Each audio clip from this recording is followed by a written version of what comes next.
Born in the pines where the axes sing loud. Generations deep, we're a proud, tough crowd. Hands on the Bible, the timber, the steel. Faith in the Lord, the life that we feel. God, guns, and sawdust, it's in our veins. Through the sweat and the toil, through the joy and the pain. We stand on the roots of the trees we felled. Faith in the Maker, story. What did I do? No. I mean, how come Hey guys, welcome back to God, Guns, and Sawdust. We got you back here again, and we were, I guess, horsing around a little bit during the intro. It just happens. Hey, Alan's making me sit next to him today. I mean, it's kind of like, really? Well, I didn't know that we were color coordinating, and I just feel like we didn't match real well. Well, I mean, you get what you get. True enough.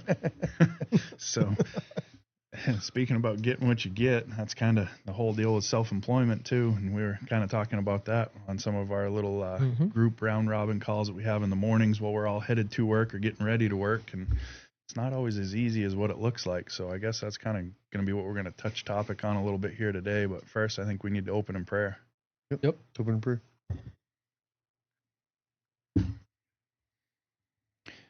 Dear Heavenly Father, thank you for giving us this opportunity to join together. We hope that this message finds everybody well in health. We hope that this message will help someone, and we hope that this podcast will be a platform in which you can be put forth. In your precious and heavenly name, amen. Amen. Thanks, Russ. So we're kind of seasoned now. We've done this already before. I guess we have, haven't we? Is it easier now? Seems to be. I feel a little bit more relaxed. I don't know about you guys. Well, I haven't killed the technology yet, so Hey. that's a start. That's something. This time. This is totally different than running a chainsaw, isn't it, guys? It's quieter. It's a lot quieter. I got my hearing protection Exactly. We're safe. Somebody ought to be happy. on. I'm sure somebody's out there chuckling right now, aren't you? Yeah, I hear you. Yeah, so all the stuff that they're complaining about, we're taking care of it right here. So they Right don't need here. to complain on the videos anymore. Who needs hearing aids when you've got these on your ears? You know what I'm saying? All I've got to do is walk around with one of these and I'm good. Right. Right? Yeah. Right. Yeah. No, it's definitely interesting when you get on social media and the way everything kind of works and the comments that you get from people and how many people think they know how to run your business better than what you do. Oh, isn't that the truth? From their couches. Yeah, couches and keyboards. You know what I've found in life? You will very seldom be criticized by somebody that's doing better than you. Amen to that, Ryan. That's Yeah. a good point. Yeah. One of the things I've been pushing with my social media stuff is that collaboration starts at the top, competition starts at the bottom. Amen. So if you're going to work with somebody, you're going to start right at the top. Somebody that's doing well for themselves is never going to have a problem trying to help somebody else out that's Yep. doing a good thing. No, So, sir. Yeah, exactly. That's the way it works. Yeah, and you know, your critics, they very, very seldom, if you go back and look at them, they very seldom post pictures or videos or anything of them working, you know. Yeah, where Yeah. you got ones like mine that got little pictures, little bitty fish. You know what I mean? Other they might be a fisherman. They have no clue what anything is about logging. Yeah. But then they comment stuff like they do. And the ignorance in the comment is so loud it's not even funny. I'm like, did you really think about this before you wrote this down, buddy? And then there's the other thing. I mean, even if you've got an experienced guy giving you some criticism on there, the camera angles don't show everything. No, oh my I mean, goodness. you take like where I'm at, one of the big things is in the mountains when I'm cutting timber, the cameras never show how steep it is. Right. That's one thing you cannot get a camera to do. Everybody's like, No. hey, man, Indiana's flat, dude. Guys, we've got ravines. We've got cliffs. We've got sinkholes that you would not believe. It's just not all flat. And it sounds good. Now, a lot of the ground that I do cut is flat, and I thank God for it because, hey, there is pieces out there that you got to be half billy goat, but that's why I live in Indiana. And you know, honestly, some of this terrain can be more annoying than the steep stuff. Because I've got elevation. There's steep and then there's elevation with it, and that changes things. When you've got out west, they call it long ground. You know, when you've got a ridge that rolls out long, that's going to be different to work. You can lay it out. And you can do stuff. Yep. Short, small gullies, steep gullies, like a lot of what you got around here that Yep. I've seen. Oh gosh, I've worked some of that before in the eastern. You know, well, still the mountainous part of Virginia, but it's east of where I'm at, and it's a challenge. It's worked just like the mountains, though. If you start at the bottom and work your Yeah. way up, it's like a puzzle. Yep. And a lot of the timber cutters have no clue what the puzzle is, and they cannot figure it out. And that's the thing. If you've ran a skidder for long enough, and then you become a timber cutter, oh man, you're going to have so much more respect for the skidder operator, being that at one time. I don't know how many times I was mad at somebody the way they laid that tree, so then I couldn't get it out. But if you laid it the opposite way, I could have backed right up to it, man, and took off with no problem and been back. And it's all about, I work by the foot.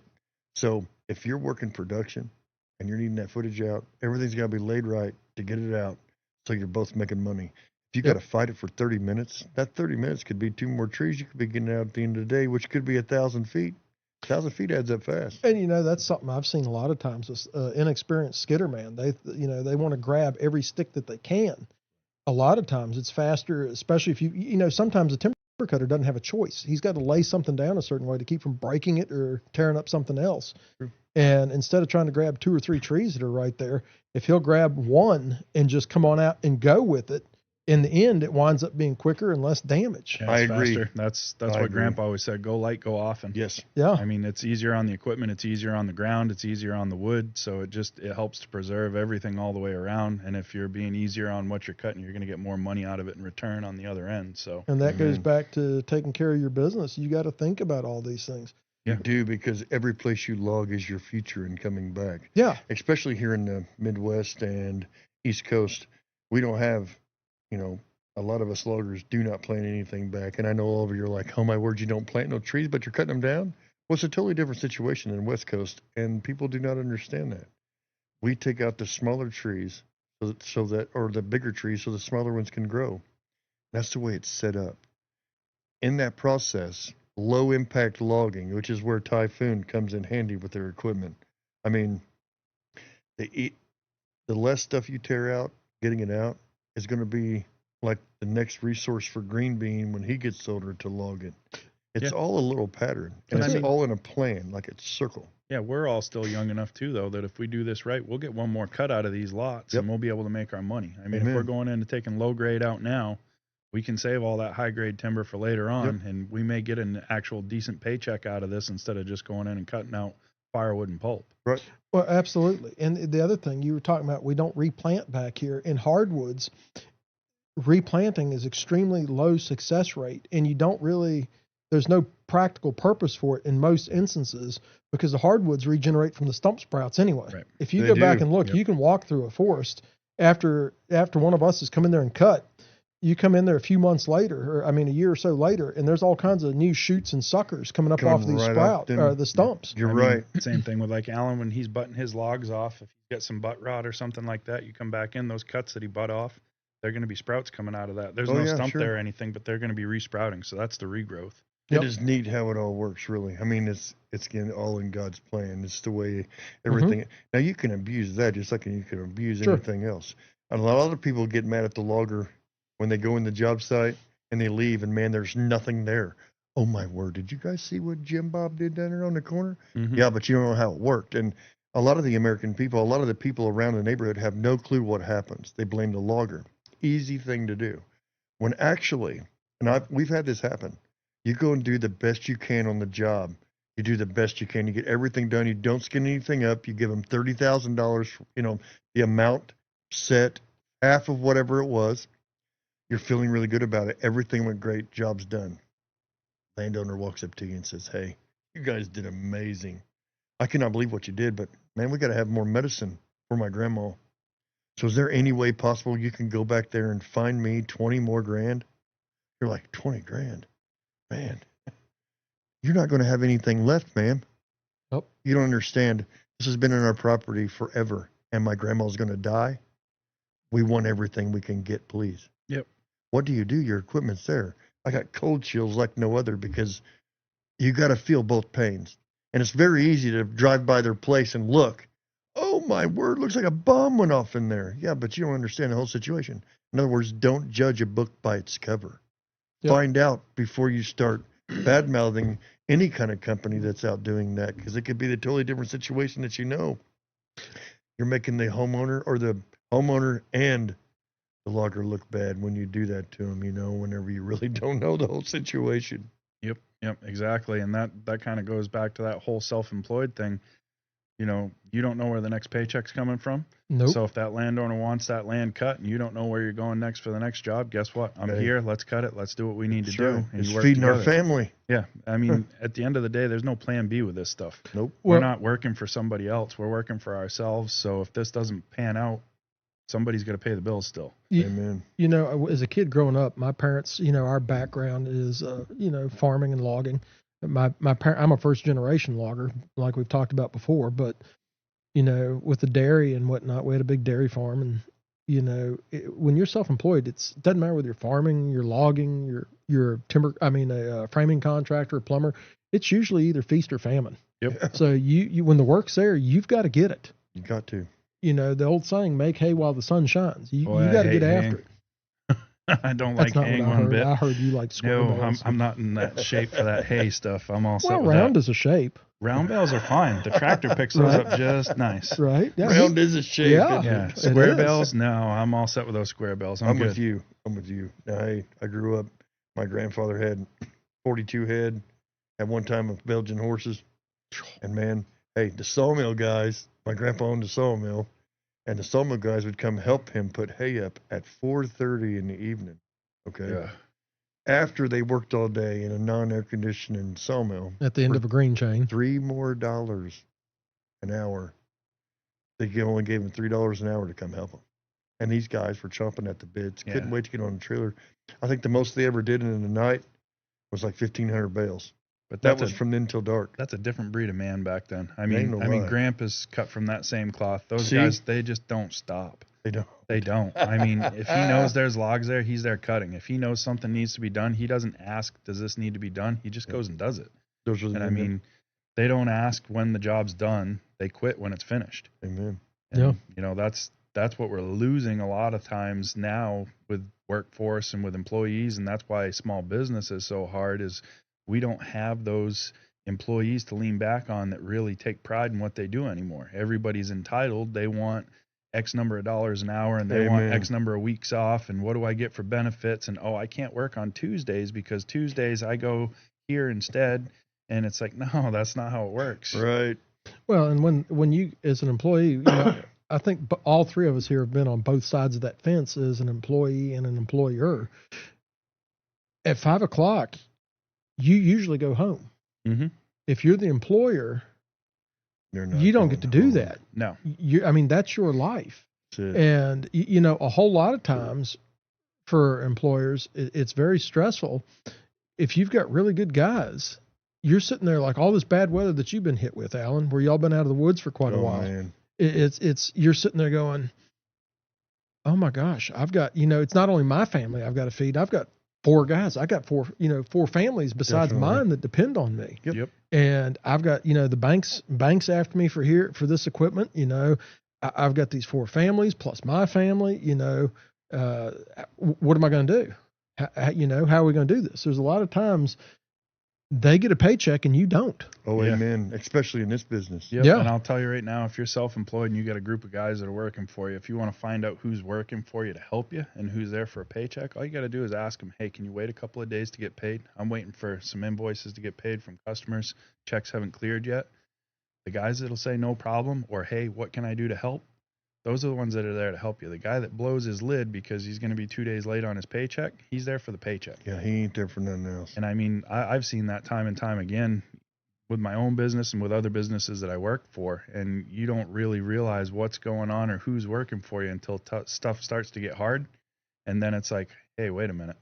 This guy that I thought was, you know, really here to help me, he's not here to help me. He's No. here to help him. And, Right. you know, I've had employees work for me and at other places that I've run.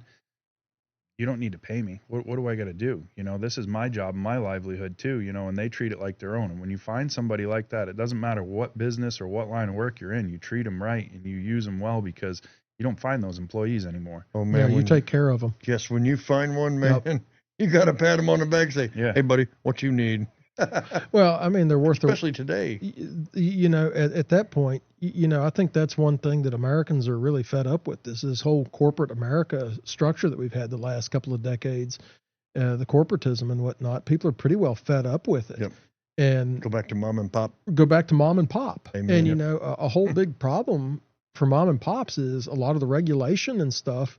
And, you know, a lot of people don't realize that the employer has to pay taxes and everything else out on the employee in addition to any potential benefits. Right. Yeah, it's not just the $25 an hour that you're paying them. By the time you figure all the taxes and benefits and everything else, you're looking at $50 an hour for that employee. Minimum. So now, all right, to work him 40 hours a week, I got to come up with $2,000. If I want to work him 50 hours a week, I'm coming up with almost $4,000 out of pocket by the time I figure overtime and everything else. So where's that money come from? Then what do you do? And when you start looking at that and you got a wet week and you know you're not going to work this week and you've still got 5 guys on payroll at $4,000 a week, where's that $20,000 come from? Well, and you know, one thing in this country now, in my opinion, it's gotten to the point where you've either got to be really large or really small. Yep. If you're in that middle as a business, Middle is hard. it's a slaughterhouse. Oh, I mean, it is. it's not a good place to be. That's why, you know, I work by myself, or, you know, my son helps me or my wife helps me, and, you know, But do they voluntarily help you?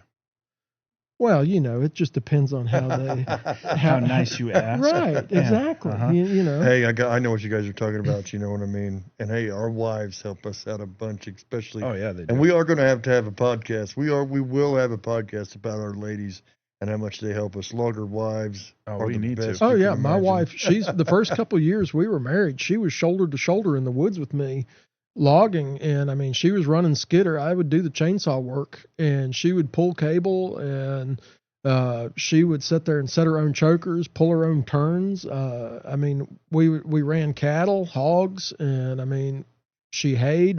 She ran the equipment. I mean, I've seen her at, you know, 20 degrees in the pig farrowing barn, laying down on her side in the hog slop, pulling a pig out of, you know, a sow having a hard time pigging, and she's up to her elbows in it, her shoulder, because my forearms won't fit. Right. I can only Big reach in boom, so baby. far. That's right. You know, so If you guys haven't noticed, Ryan here, he's our logger farmer, man. I mean, this guy's got it going on down there in West Virginia. So, I mean, honestly, these are the best people to be loggers because they can talk to the farmer and they know where the farmer's coming from, which is a big thing in the logging part of it. You know more about the farmer's land. You know what's very important to them. And loggers like myself, we have to study that too. But when you are the farmer, then, man, you can really do some awesome work for the farmer. well, it also, you know, I'm the type of person, I can't speak for anybody else, but variety is the spice of life, right? So, Well, I think we Right. all suffer from a little ADHD, so I don't having those suffer. Extra, I extra don't things that we suffer do. from ADHD. Those around me do. I do. Yeah. Y'all suffer from my ADHD. And you know, honestly, I think that's part of what's helped me with my struggle of just doing firewood is I do some other things too. Yep. So those other things kind of help to break that up a little bit. Yep. Whether that's a big break or a small break, whatever it is, it helps to make that happen. But it also adds diversity to your business. And It keeps my mental midget quiet. right. Bingo. Right. Yeah. Not always doing one thing. You know, Yes. that's what I love about firewood. And don't get mad, loggers, okay? There's a lot of loggers that do not like firewood guys. There's a lot of firewood guys that don't like loggers. There's a lot of firewood guys that don't like loggers. And there's a big reason for that. And, you know, I can remember when I was young. Of course, I'm a fifth generation. Like, you know what I mean? We grew up in it. So you see a lot of changes. And, man, everybody always asking my grandpa, hey, can I come over to your log site, man? Cut up some firewood? I don't know. We've had some people do that. It never ends up good. But you know what? You seem like a really good guy. Go right ahead. We came back the next day and the guy is cutting up our logs. Yep. All these tree tops are out there and he's cutting up our logs. I'm like, what are you doing, man? You need to get out of here, buddy. You don't even know what you're doing. Man, that's why loggers don't like firewood guys because they give them a break. Okay, Absolutely. man, we know what it's like. We know you're going to make money with it, but hey, everybody's got to make money. Yep. And this guy needs it cleaned up. But what do? They go to our log pile because it's the easiest one to get to. You Makes know, the yeah. these nicest right here are firewood, though. perfect. Yeah. Yeah. Oh, look, it's straight grained. There's Oh, no knots my on this goodness. stuff right here. Hey, you know what, Bob? That right there is split real good. Yeah. Yeah. So I you know, having that diversity. No helps. offense, no offense, Russ. None taken. My nicest firewood I get comes from a sawmill, actually. See, that's great. So they That's great. set aside a Do couple they of know about loads. Most of the time.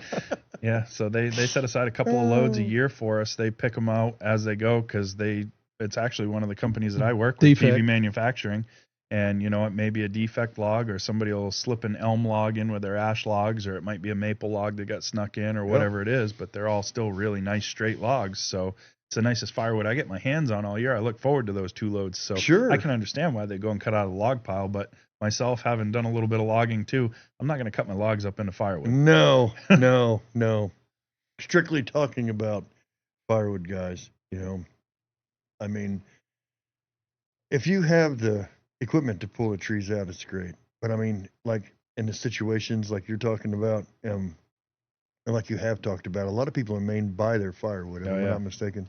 Yeah, from the logger then. Yeah, it's a completely different atmosphere than what a lot of the guys south of me have. I hear all these guys, they're getting wood for free from tree services, and they're getting stuff dropped off at no cost. And I just start drooling. I'm like, man, even if it was bigger, it's free. Hey, Lily Farms is the same way. The Lily Farms on TikTok. Oh, Matt. Awesome. Matt's an awesome guy, man. And he gets all them loads delivered in for free. I know. Every time he's dropping those free loads in his yard, I'm usually commenting on his video. Man, I wish I could get some of that.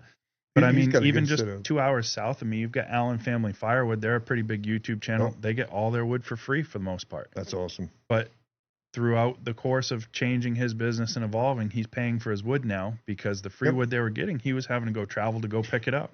So your time's yes, it's worth free, something. but your time's worth something. So when he figured out he's buying in already debarked pine logs that are culled from the mill because they've got metal or a defect in them. Right. They're dropping them right off in his yard. He doesn't have to travel anywhere. He can just come to work and go do firewood. So it's making it quicker for him. So now he's paying for it. Here in Indiana.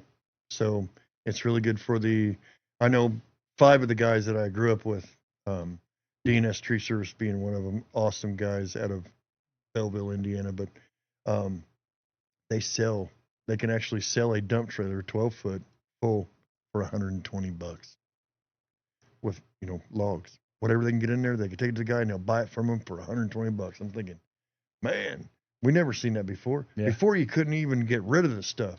Nobody wanted it. Yeah. Now you can sell it. I'm like, you got to be kidding me. One guy got a processor. He's like, hey, I need firewood. I got all these orders, and can you guys help me?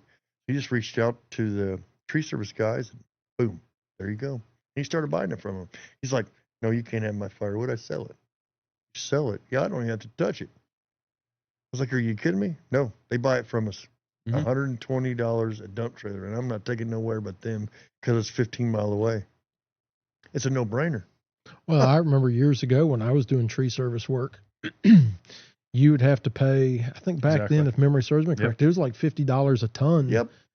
To if you didn't have a place to dispose of it, and you had to take it to the landfill, it was like, I think it was $50 a ton. I tell you what, got stuck in my head. We did a job in Terre Haute. It was last year during the big storm that we had. And at first they were letting everybody take it to like the city dump and dump it, and they were pushing it up. Yep. Well, one idiot ruined the whole thing. You know how that goes. We're not doing it no more. Take it to the dump. We had 3 more trees to cut up and get rid of. We took 1 load to the dump. All it was brush. $385. Yep. Anybody knows there's no way you're going to make no money. So I ended up hauling it 35 miles back to our log yard and dumping it and coming back with the last 2 loads. But there is a place, if you would take it, they charge $20. You can dump whatever you want there. I don't care what you've got. Yep. They're grinding it for mulch. They're grinding it for mulch. Yep. Yeah, and we got they a did place let like you that up by me too. Yeah. So. That makes it nice for the guys. But if they're going to pay you for it, right, the log part of it, any tree service is going to be like, yep, we never got paid for that. Yeah, you know what I mean? More and more of them are catching on to that up our way, and they're like, well, we'll sell it at a discounted rate, because typically I pay anywhere from $130 to $170 a cord, depending on what it is delivered to me. That's big bucks. See, that's half. So that's what I pay. Like, Mr. Clint, he brings the wood to my log yard. You know what I mean? I don't have to go out and get it, man. He brings it there in poles. And he's got some nice stuff he brings. Oh, I've it's seen awesome. I mean, you cannot complain at all whatsoever. And 35 a rick. How can you say no? Dude, buddy, I'm not saying nothing, man. I love you. You know what I'm saying? You got to pay for the trucking. You got to pay for the time cutting it. You know what I mean? So basically, I can see where it's beneficial both ways. If it's wet, I'm not going to go out to the woods and cut wood. You can't in the woods because it's too wet. If it's in a log yard, it don't matter if it rains 5 inches. The next day we're going to work. Right. So, and that's part of managing your business. You've got to keep that stuff flowing. You do. And, like you log, do tree service and firewood. Yep. That spreads your risk out on days when it's too wet to log. You know, I don't know about up here, but down in the mountains where I'm from, 20 years ago, we figured that we could work 200 days a year, Yep. is what we would work in the woods. And now, most of the guys are figuring, I've had some guys, I think it's probably closer to 150 days, at least for my style of logging. Yep. I would But agree somewhere right around in there. I've had some of the guys sit there that are conventional tell me that they figure it's only 100 days. I don't know that I necessarily agree with that, but I could see that. It's been a month since we worked, so we've already got 30 days right now. Gone. And if it was one day, because man, it would be like, hey boys, it's dry. Yep, it is. Let's go get it. So you go over there, you break everything out, you get going, you get moving. Rain next day. Yep. What in the world, man? So now what? Well, let's go back to the log yard and do this. Well, you've already done up all the maintenance because you've been down Right. for a month. Yep. So now you're just sitting there twiddling your mouth, wondering what the heck we're going to do the next day. And it's the hardest thing to. Well, years ago, when I had guys working for me, we had a Wood-Mizer sawmill. I'd bought that with the intention that on days it was too wet to log, we could pull back and, cut ties or custom Yep. lumber for people or something like that. And that worked fairly well. That could have been developed out better. I could have done things better going back and made that. There's always a chance to do it again. Yeah, Sure. there is. Hey. Well, Carrie and I. If your wife's listening, she Yeah. might know that we're sawmill shopping now. Oh yeah. Well, that's a wonderful thing about the wife I've got. She doesn't care a thing about jewelry or whatnot, but she doesn't mind equipment. Yeah, no, I'm She's pretty not blessed that bashful. way too. My wife, she usually doesn't say a word if I say, hey, I want to go get this, or I think this will help the business. She's like, yeah, go ahead. I mean, that's how I met you. I mean, we talked Yeah, about that. that's right. Yeah. I was over working with Allwood Log Splitters, a company that built my splitter for me, and I see her running a firewood processor over with Ryan, and she's flagging me down. Hey, come here. I'm like, what are you doing? She's like, talk to this guy. They're looking for dealers. I like this, and she's running a firewood processor. Now, granted, she hasn't helped me in my firewood yard in years, and she's over there running that process. She's like, I like him, and I'm like, oh yeah, here we go. I will have to say that Typhoon 500 did win over my wife pretty well. It's a The smooth machine. joysticks very nice. They're smooth. The They're thing just that very I like smooth. about everything is there's so many choices. There is a lot of choice. And because of that competition, it only helps the end consumer so much more. Sure. Because what works for me might not work for you, and what works for you might not work for Ryan. Amen. Well, everybody's got different wood. They've got different conditions, and they've got different criteria. Each business is different. Amen. Everyone's structured different. Yeah, the best way to fail is to go copy somebody else's business. Right. Amen. Yep. And, like for us, we diversify. So we log some, we farm, and we run beef cattle. We're a regenerative, we just run regenerative beef. 20 years ago, we didn't call it regenerative farming. We just, it was management intensive grazing That's right. and whatnot. And, but I think it was last year we added a firewood component. I've done a little bit of firewood 25 years ago, but I quit because it was so cheap in our area that you made beer money and that was about it. Firewood's hard because it's a commodity thing, especially up where I am in Maine. Everybody's heating their house with it, so they'll switch a supplier for $10 a cord. Oh, yeah. And, Yeah. there's no loyalty in firewood, and I tell people that all the time. When Mhm. somebody's looking to start a firewood business, if you're not going to take care of your customer and you're not going to do everything you can to make sure they're happy, when Alan calls and says, hey, I got firewood for $10 less a cord than what you're paying, they're going to say, yeah, sure, bring me some. And when somebody calls and says, hey, well, I found it cheaper, I always tell them, that's great, go ahead and buy it. Yep. They're like, well, what do you mean? I said, well, my price is set so that when you call next year, I'm still here to pick up the phone and be able to service you as a customer. I'm not going to sell it cheaper, and I'm not going to compete with somebody Nope. over $10 or $15 a cord, because this is what I use to pay my bills and feed my family. I've figured out what my costs are and where they need to be. And because of some of that competition in the home heating side, we've switched to a lot of bagged and restaurant wood now, which is a different market. It's a more demanding market because the customers want more specific items and firewood types and sizes, and that's all stuff that can be handled, but that's stuff that took pressure away from having to compete with those guys that are willing to cut your throat for $10 a cord.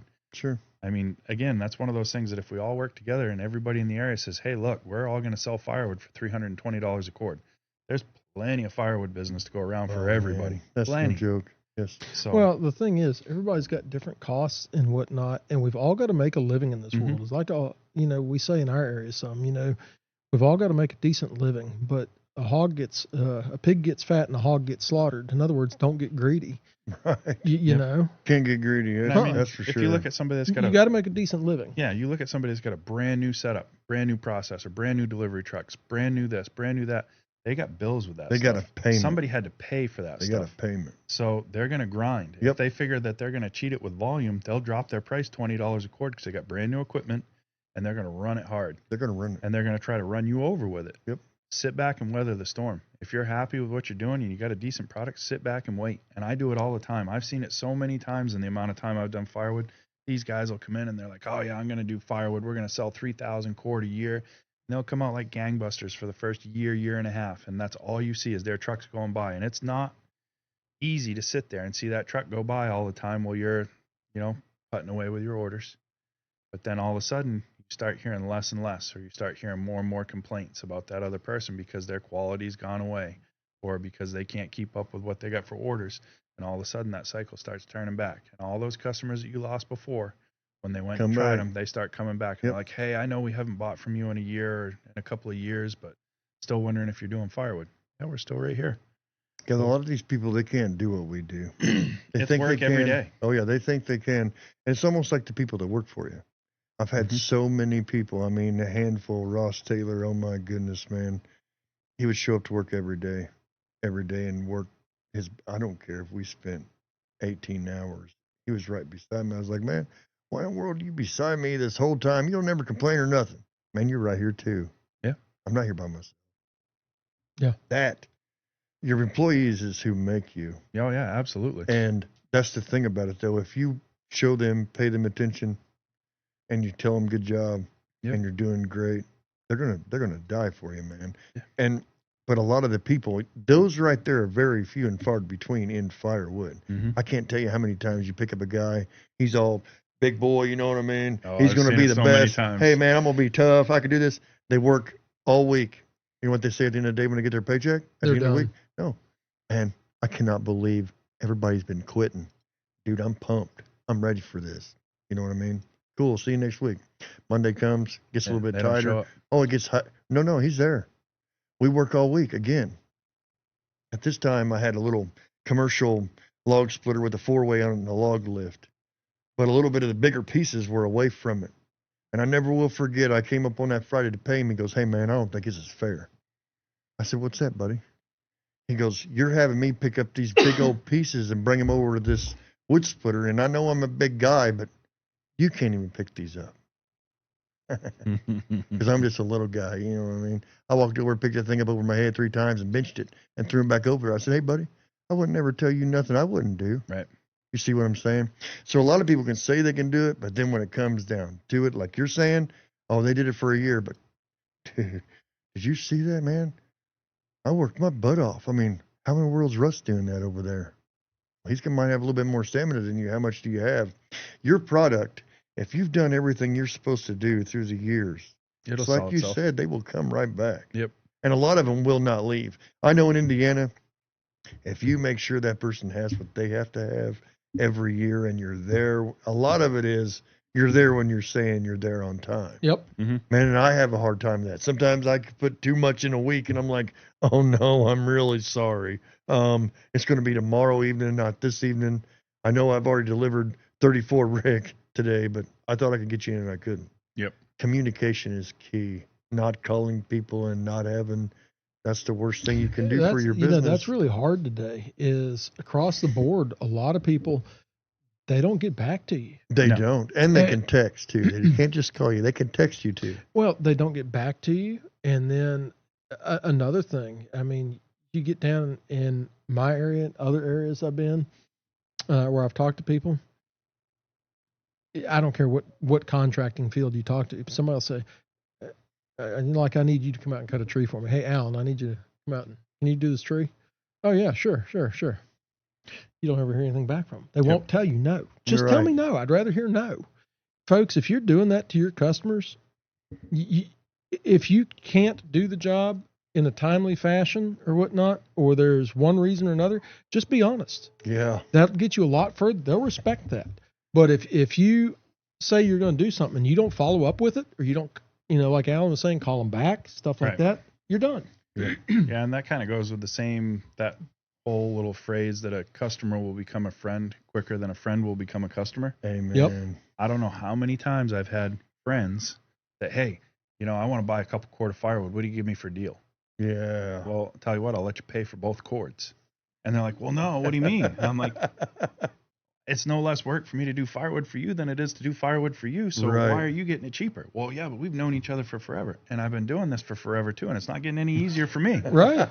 Right. Or And you should understand. and then you'll get a customer that they haven't gotten the greatest of firewood, and it's a new customer, and you drop off firewood to them, and they're like, hey, this is some of the best looking firewood that we've got. We really appreciate it and everything else. And, it'll be Christmas time. They send you a picture of a fire in their fireplace, just wanted to reach back out and say, hey, thank you so much for the great wood. Looking forward to seeing you next year. They never complain about the price. They don't ask what it is. And when they call the next year, they don't even ask what the price is. They just say, hey, can you bring me 2 more cord? Hey, can you bring me 3 more cord? Yep. You get there and they say, oh, what do I owe you? You tell them and they write the check, or they get the money out and they pay you. But you're pricing it fairly. Yeah. Right. You're making a respectable profit. You're not gouging. Right. You're pricing it to where you can make a decent living. You can feed your family, and that's the thing. You've got to price. Yeah, I mean it's This is stuff for the younger generation coming in that always wants to do firewood. Yeah, and I mean I say it all the time. In all my YouTube videos and stuff that I do, help someone if you can. Amen. It doesn't matter if I know Alan from a hole in the ground. If he calls me or emails me and says, hey, I'm looking to start a firewood business. You got any insight for me? What do you want to know? Yep. And they're like, well, why are you telling me everything? Because I've already done it all. If I can maybe save you a little heartache or a little grief along the way, I'll help you. I'm not saying what I do is right, but this is what I do. Right. I've been in business this long. I mean, you guys see what we do. When they watch our videos, we're kind of like a daily video blog. So they see through the course of the week how much wood leaves our yard. Sure. They see the equipment as it comes and goes, when we add new pieces or take stuff away. So there's no smoke and mirrors. There's no magic science behind it. We're not doing all these fancy sound effects and light shows. Bam, the firewood's gone. Right. No, we had to sweat and we had to work and we cussed and swore when we pinched our fingers and the truck broke, and we do all that stuff. But at the end of the day, that helping someone if you can, that's building a relationship. So the woodhound community in general, I don't speak on behalf of the loggers because I don't do a lot of logging stuff, but the firewood and the sawmill community, we do so many charitable events and things like that. And all these guys that you help and you see throughout time, when you go to these events and these shows, they all come up and it's like a great big family. Oh, it is a family. Everybody gets along so well. Everybody they come together, they do what they need to do, and they go home. It's just an awesome time. So if you can help to build and be a steward of that community, that's what we need to do, because we're trying to get younger guys or younger women interested in this. It doesn't have to be a guy to do firewood. No. I know some girls that'll outwork guys all day long. Oh man, I know a guy here in Indiana, Chris. He does over 1,000 like gas stations here in Indiana, even in Ohio and Kentucky, and everybody knows who he is because he has the women that delivers all of his firewood. He has women that sits at wood splitters and splits firewood from daylight till dark. Everybody knows them. I mean, they're at every gas station most of the time, but they are the fastest young ladies, and he don't have to worry about anything. You know what I mean? Because they know their job. You know how women are. Once they get on something and they love it, they're not stopping. Oh, do I? Easy, Russ. Easy. They've got their ways of doing things. That's for sure. Yeah, that's right. That's for sure. Yep. But, man. throughout time, being involved in a commercial bakery and my past experience and then having my own business, I found that women make better operators than men most of the time, and especially if they haven't operated before. Yep. Right. Because if you show them, look, this is what we need to do, this is what we need to have done, they'll do whatever you tell them to do. Yep. Because they're trying to fit in a man's world. Because typically these operator positions weren't open to women. They weren't.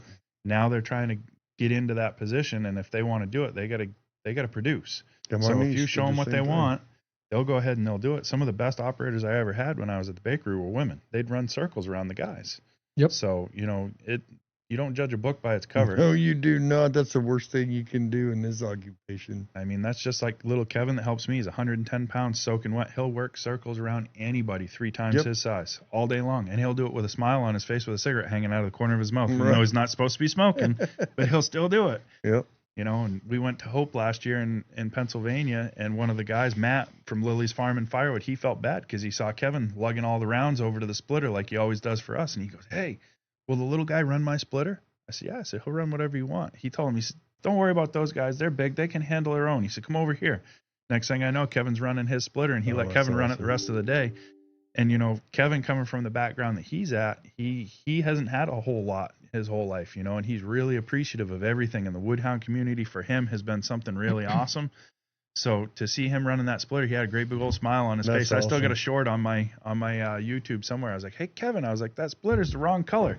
A big old grin on his face. Yep.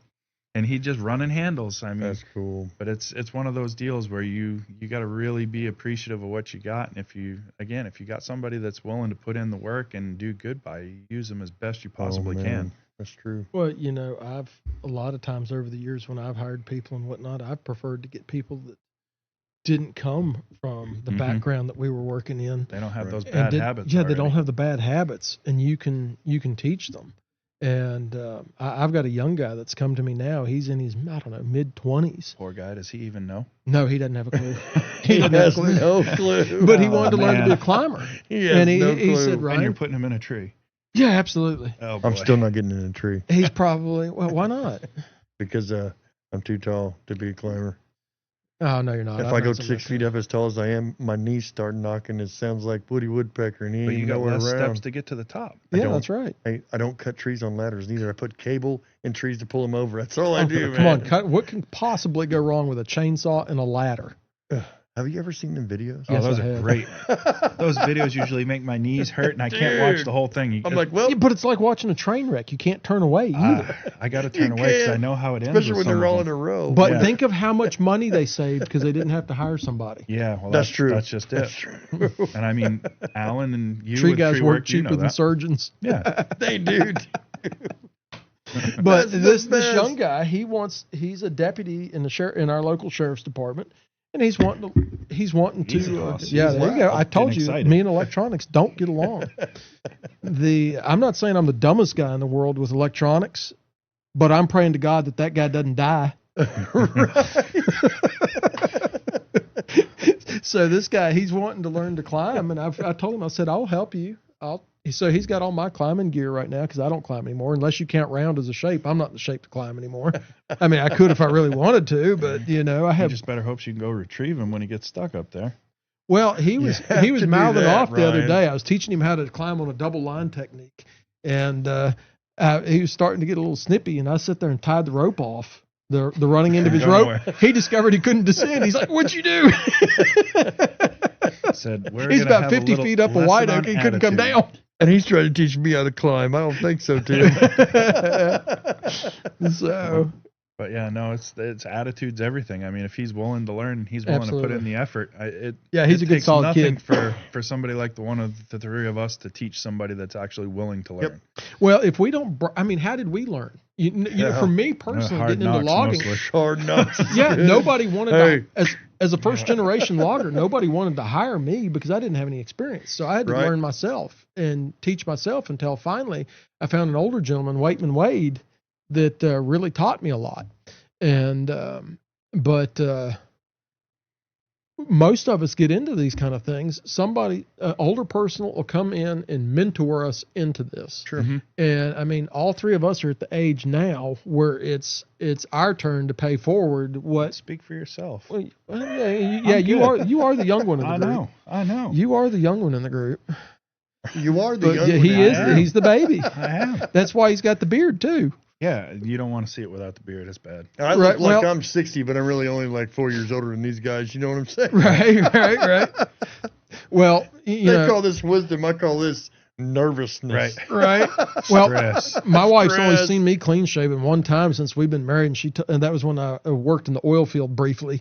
She told me I was so ugly that if she saw me clean shaven again, she'd leave. The beard doesn't help a whole lot. Well, you got to do what you can, right? All I can say is I'm really not dumb. I just look this way. Right. So. Right. So, but pay it forward. Bring these young people in. We need them. We need them really bad. Yeah. The industry, firewood, logging, tree trimming, construction. It's You know, the all- average age of the construction worker now is like 41 years old. That's really sad. Yeah, that's not that old. Well, It all depends. Yeah, it kind of depends. But I mean, logging statistically is the second most deadly job in the U.S. besides commercial fishing. I think it flip flops each year depending on who got killed the most that year. So It'd when be like, look at me, I'm 30. when you look at that, how do you take a young person and tell them, hey, we've got this job that'll pay pretty good, but it might kill you too. Yeah. So, I think in our own aspect, we're all a little bit of an adrenaline junkie to a point. We're all trying to go a little faster. We're all trying to get a little more done in that same period of time. We're chasing that next big Yep. bang. So for him, the bigger the tree he cuts, the more adrenaline he's got pumping it's through the him. best. Those big ones are fun, For I'm me, telling you what. but I don't like them all the time for production. They're fun for the adrenaline rush.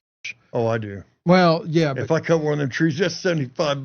well, yeah, right. I But did you're that in cutting it 20 and walking minutes, away.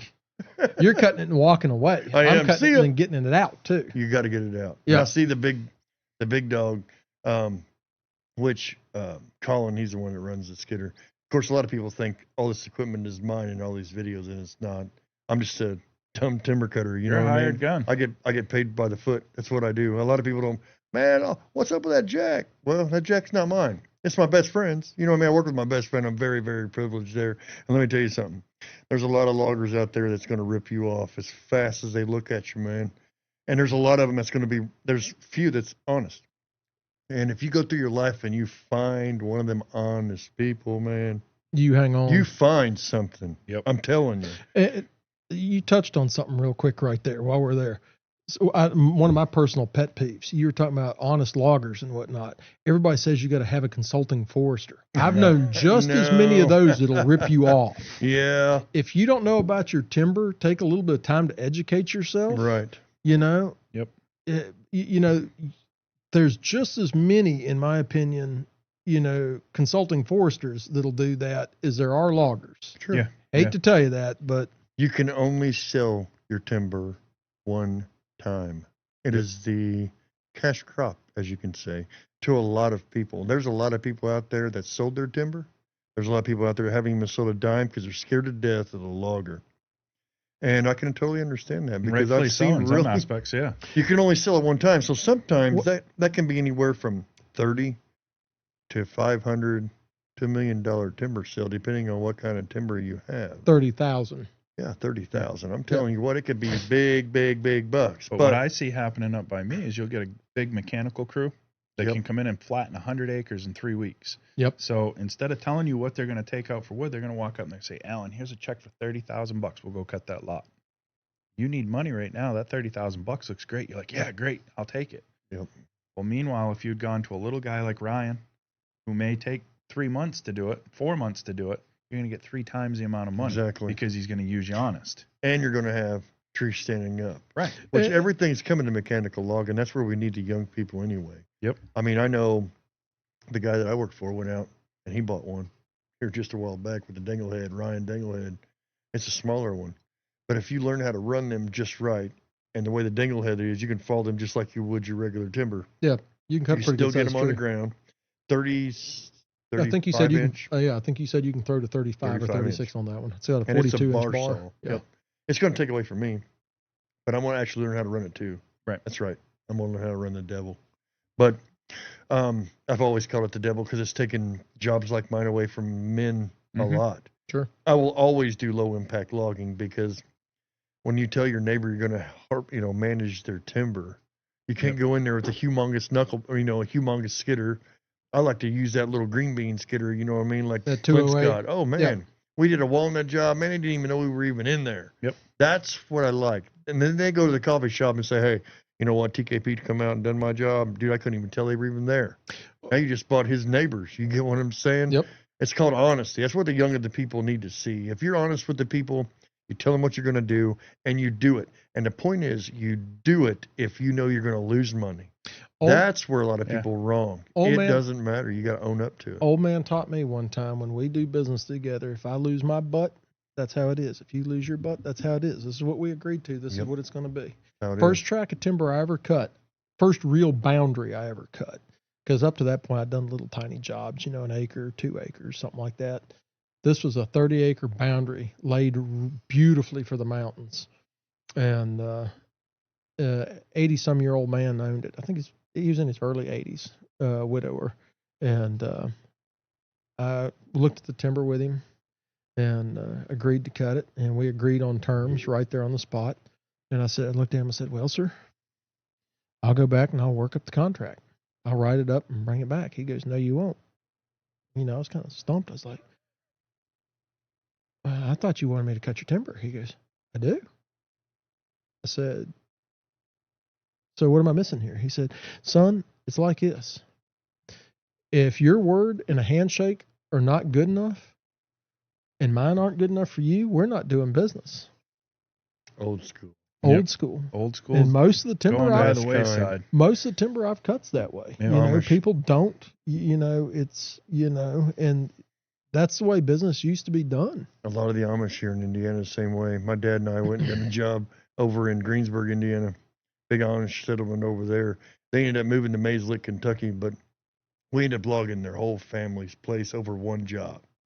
And he said he had sold to a local there, the middle part of this 12 acres. Like they took out the whole middle part of it, but didn't take anything 200 feet from the line. And there was big timber. Like they didn't know how to cut the trees that were by the line, didn't want to get nothing close to the line. But then when we found out at the end, when we got done with, we did 50-50. That's what we told them, we'll split it half with you. And they said, fine, that's great. And we'll agree with that. So in other words, they had to trust us like we had to trust them to the end. But the guy came over, man, we took Vernon out to eat every day. We went to go eat. He rode with us, the Amish guy. Into the job. My dad hands him a check for $12,000. And he goes, we're going to go to the bank so we can split this? Dad said, buddy, that's yours. Just around the edges brought 24 grand. I'll never will forget his face. What? It's really mine? He goes, that's crazy. Dad said, was it not enough? They only gave me $6,000 for everything that was in the middle. Yep. Yeah. We did all their family's thing. You got to be honest with them. I've got a friend down in Georgia. He's got 300 acres down there. A lot of it was planted pine. He logged that a few years ago, and he had a consulting forester, and that turned into an absolute train wreck. Yep. He didn't get paid what he was supposed to get paid. He wound up having to get a lawyer involved. They didn't clean up after themselves. I mean, it was a problem mess. is the forester's going to get paid too, so they're taking away from the landowner. Usually around 10%. Yeah, And that's what the landowner doesn't. 10% in most places. The Yeah. landowners 7%. usually don't understand that. They hear that, but they don't understand that that's coming from their pocket. Well, and then a lot of times, some of the ways that I've seen over the years they'll do that is with a sealed bid. Yep.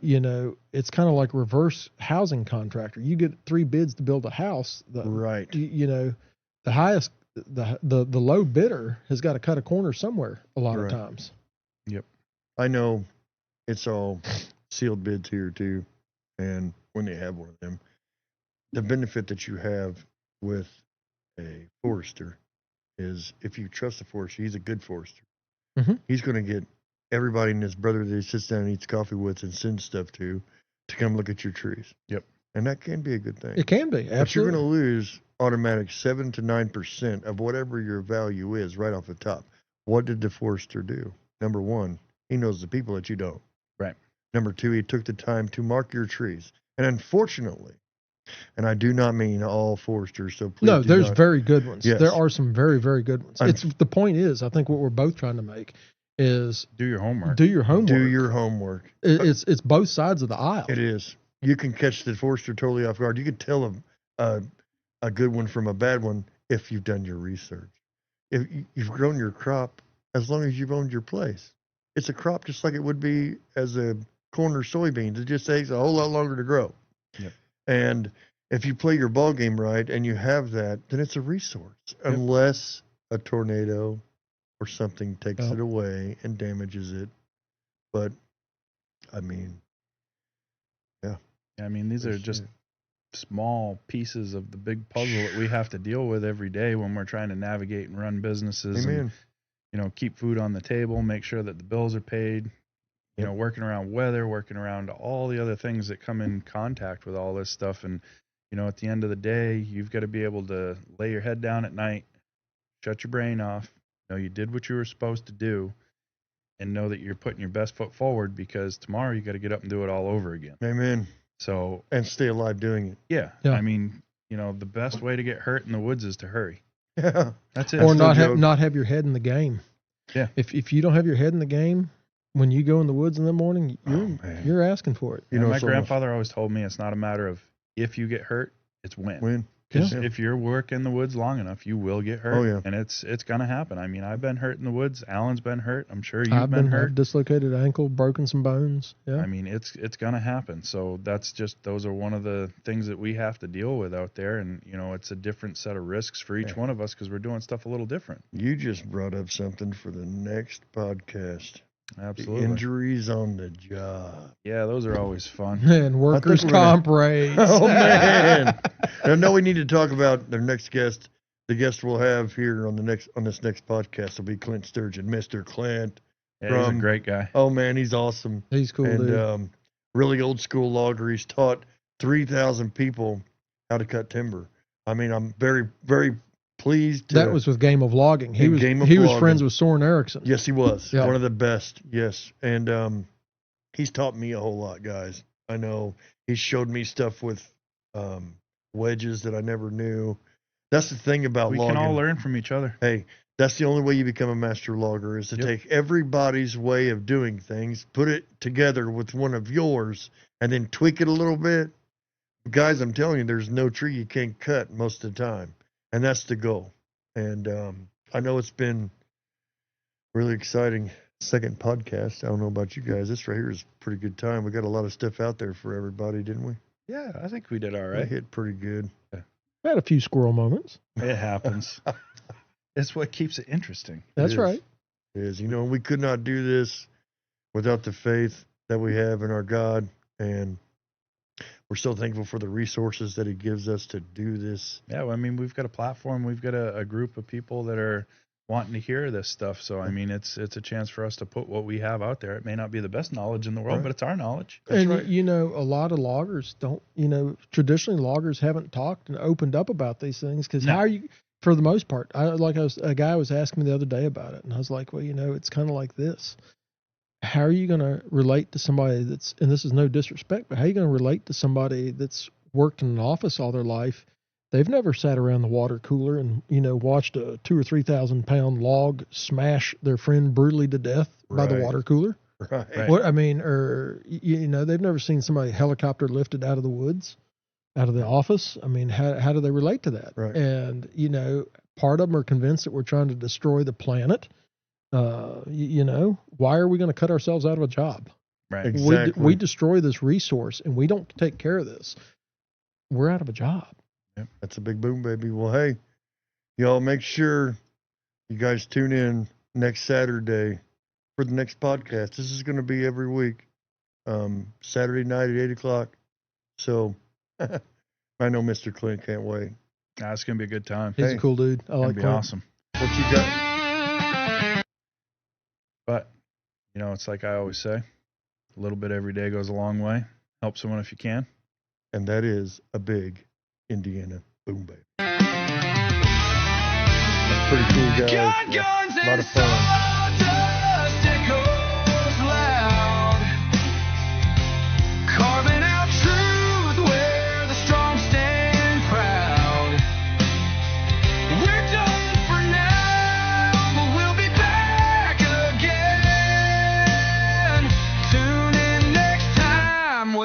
Stories never